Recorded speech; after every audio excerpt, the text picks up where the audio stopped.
Israel దాడులతో Iran రాజధాని Tehran దద్దరిల్లింది. శనివారం ఐడీఎఫ్ దాడుల్లో Iran supreme leader Ayatollah Ali Khamenei మరణించగా ఇవాళ టెహ్రాన్లోని అధికార భవనాల లక్ష్యంగా ఇజ్రాయెల్ విరుచుకుపడింది.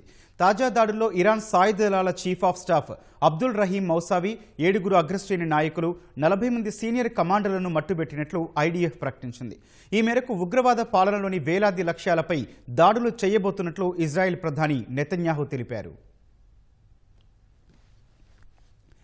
ఇరాన్పై ఇజ్రాయెల్ భీకర దాడులు కొనసాగుతున్నాయి. అయతుల్లా అలీ ఖమేనీ మరణంతో దాడులు ఆగిపోవని, ఇరాన్ సైనిక మౌలిక సదుపాయాలు, కీలక అధికారుల లక్ష్యంగా 2వ దశ దాడులను ప్రారంభించినట్లు ఇజ్రాయెల్ సైన్యం ప్రకటించింది. తమ సైనిక వ్యూహంలో ఎలాంటి మార్పు లేదని, ఇరాన్ క్షిపణి వ్యవస్థలను పూర్తిగా నిర్వీర్యం చేసే వరకు దాడులు కొనసాగుతాయని ఐడీఎఫ్ దళాలు పేర్కొన్నాయి. టెహ్రాన్పై ఈ మధ్యాహ్నం ఇజ్రాయెల్ భారీ స్థాయిలో దాడులు చేసింది. టెహ్రాన్లోని పోలీసు ప్రధాన కార్యాలయం, అధికారిక భవనాలపై ఇజ్రాయెల్ బాంబుల వర్షం కురిపించింది. ప్రభుత్వ అధికారిక టీవీ కేంద్రం పరిసరాల్లోనూ భారీ పేలుళ్లు సంభవించాయి. తాజా దాడుల్లో ఇరాన్ సాయుధ దళాల chief of staff Abdul Rahim Mousavi, Iran భద్రతా విభాగంలో కీలక నిర్ణయాలు తీసుకునే 7 అగ్రశ్రేణి నాయకులు, 40 మంది సీనియర్ కమాండర్లను మట్టుబెట్టినట్టు ఐడీఎఫ్ ప్రకటించింది.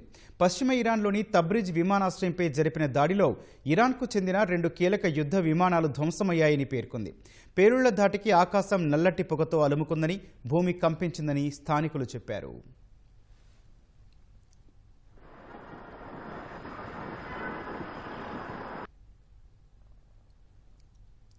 ఇరాన్ ప్రజలను ఉద్దేశించి మాట్లాడిన ఇజ్రాయెల్ ప్రధాని నెతన్యాహు తాము ఉగ్రవాద పాలనలోని వేలాది లక్ష్యాలపై దాడులు చేయబోతున్నట్టు తెలిపారు.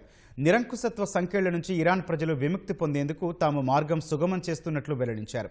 ఈ అవకాశాన్ని ఇరాన్ పౌరులు చేజార్చుకోవద్దని సూచించారు. ఇలాంటి అవకాశాలు మళ్లీ రావని, చేతులు ముడుచుకొని కూర్చోవద్దని నెతన్యాహు చెప్పారు. జీవితాలను దుర్భరం చేసిన భయానక పాలనను కూలదొయ్యడానికి ఇరాన్ ప్రజలు వీధుల్లోకి రావాలని పిలుపునిచ్చారు. చారిత్రాత్మక లక్ష్యం కోసం అందరం ఏకం కావాల్సిన సమయం ఆసన్నమైందన్నారు.